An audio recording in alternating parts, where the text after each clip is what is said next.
50,000 ka mga nag-follow sa FB page ni Governor Barbers nakahatag sa iya ng dugang inspirasyon. Dako karadyaw na pasalamat ni Provincial Governor Lyndon Barbers sa katawan sa Ijo Padayon na pagsuporta sa nan pagtuo. Laong ni Governor Barbers ang Ijo pag-follow sa nan pagpakabana amo ang inspirasyon namo para mapadayon sa pagserbisyo sa nan mga advokasya para sa mas maradyaw na kaugmaon nan Surigao-non.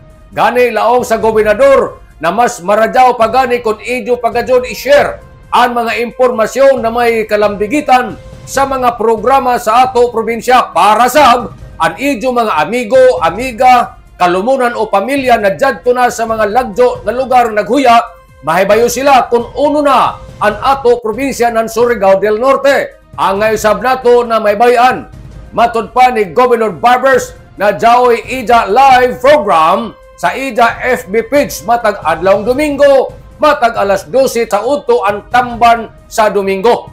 Ini ija tagtujo na kan kitang katawan dinhi sa probinsya, mahibayo sa jagan sa panggobyerno ubos sa ija administrasyon.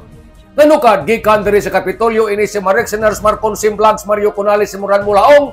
Salamat, maradyaw na adlaw natong tanan.